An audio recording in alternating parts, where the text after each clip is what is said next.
আসসালামু আলাইকুম সুপ্রিয় দর্শক, আশা করি যে যেখানে আছেন ভালো আছেন, সুস্থ আছেন।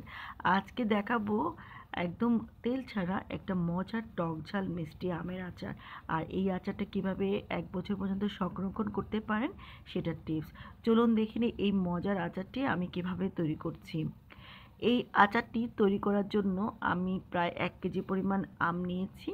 এই আমগুলো প্রথমে আমি একটু ভালো করে ধুয়ে নিয়েছি। ধুয়ে এরপরে মুছে নিয়ে এরপরে একটা পিলারের সাহায্যে আমি প্রথমে ছিলে নেব সিল্কাটা। আর সিল্কাটা একটু ভালো করে ছিলে নিতে হবে, এখানে যেন কোনো সবুজ অংশ না থাকে। কারণ এই সবুজ অংশটা থাকলে অনেক সময় উপরে একটা শক্ত লেয়ার আবরণ হয়ে যায়। তারপর এটা আমি এখন কেটে নিয়েছি। আর এই আমের আচার বানানোর জন্য একটু শক্ত, আটিটা যেন শক্ত হয়ে যায় এমন আম নিতে হবে। এটা আমার ছুরি দিয়ে কাটতে দেখছেন অনেক অসুবিধা হচ্ছে। আপনাদের দেখানোর জন্য আমি একটু কেটে দেখিয়েছি। আমি সবগুলো আম বটি দিয়ে কেটে নিয়েছি এরকম চিকন করে। তারপর আমগুলো আমি এখন আচার বানাতে নিয়ে যাব। তো এখানে কয়েকটা আচারের মশলা নিয়েছি। এখানে নিয়েছি 5 ফোড়ন প্রায় 1 চা চামচ পরিমাণ, মৌরি হাফ চা চামচ, তারপর এখানে ধনিয়া হাফ চা চামচ, আর 3-4টি নিলাম শুকনা মরিচ। প্রথমে কম আঁচে এই সবগুলো আমি ভেজে নিয়েছি। তারপর এক সাইডে রেখে আমি শুকনা মরিচটা আর একটু ভেজে নিয়েছি, কারণ এটা একটু নরম হয়ে আছে। তো বেশিক্ষণ ভাজলে কিন্তু এই 5 ফোড়ন কিন্তু তেতো ভাব চলে আসে। তো সবগুলো যখন ভাজা হয়ে গিয়েছে আমি এখন গুঁড়া করে নিব। তারপর আচার করার জন্য আমি এখানে 250 গ্রাম চিনি নিয়েছি, প্রায় 1 কাপ পরিমাণ। তারপর নিলাম হাফ কাপ পরিমাণ পানি। এখন পানি আর চিনিটা আমি এখন চুলার আঁচটা বাড়িয়ে নিয়ে এটা জাল দিয়ে নিব। আর একটা ঘন শিরা তৈরি হয়ে যাবে। তারপর কালারের জন্য আমি এখানে সামান্য পরিমাণ নিয়ে নিলাম হলুদ, আর 1 চা চামচ একটু ঝালের জন্য দিলাম গুঁড়ামরিচ। আসলে এর কালারটা একটু ভালো আসে এগুলো দিলে।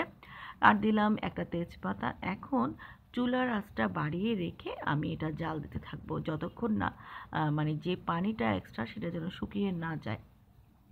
তারপরে যখন এটা শুকিয়ে একটু আঠালো ভাব আসবে সেই মুহূর্তে আমি যেই আমগুলো কেটে রেখেছি সেগুলো দিয়ে দেব। তো আমি দেখেন আমি 3-4 মিনিট কিন্তু এখানে জাল দিয়ে নিয়েছি। আমার একটু চিনির সাথে একটু ঘন হয়ে আসছে। সেই মুহূর্তে আমি এই আমগুলো দিয়ে দিলাম। এই আমগুলো দিয়ে নেড়ে নিব আমি কিছুক্ষণ। তো এখানে এই সময় কিন্তু চুলার আঁচটা কিন্তু একটু বাড়িয়ে রাখতে হবে, কারণ আমের থেকেও আবার এক্সট্রা একটু পানি বের হয়। আর আমি যেহেতু চিনিটা শিরা দিয়ে পানি দিয়ে জাল দিয়েছি সেখানেও একটু পানি আছে। তারপর এখন আমি কিন্তু প্রথম দিকে এখানে কোনো লবণ দিইনি। এখন আমি এখানে স্বাদ মতো লবণ দিয়ে দিলাম, প্রায় 1 চা চামচ লবণ দিলাম। লবণ দিয়ে আমি আবারও একটু নেড়ে দিচ্ছি। তারপর আবারও একটু নেড়ে নিয়ে, কারণ বেশি নাড়লে অনেক সময় ভেঙে যেতে পারবে, এটা বুঝে শুনে একটু নাড়তে হবে। তো কিছুক্ষণ নাড়ার পরে আমি এখন এটা সিদ্ধ হওয়ার জন্য আমি একটা ঢাকনা দিয়ে রাখবো। প্রায় 3-4 মিনিটের জন্য এটা ঢাকা দিয়ে রাখবো যেন আমটা সিদ্ধ হয়ে যায়। আর চুলার আঁচটা লোয়ের চেয়ে একটু মিডিয়ামে রাখতে হবে।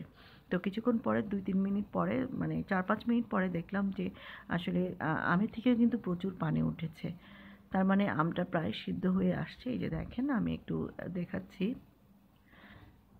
তো এখন এই মুহূর্তে যখন আমটা একটু সিদ্ধ হয়ে আসবে আমি যে মশলাগুলো গুঁড়ো করে রেখেছিলাম সেগুলো এখানে দিয়ে দিলাম। মশলা দিয়ে আমি এখন একটু নেড়ে দিচ্ছি।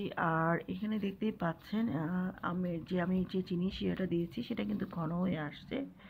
আর হচ্ছে গিয়ে চুলার আঁচটা কিন্তু আমি বাড়িয়ে রেখেছি। আর এই জিনিসটা কিন্তু আমার এই আমটাও সিদ্ধ হয়ে গেছে, শিরাটা কিন্তু ঘন হয়ে গেছে।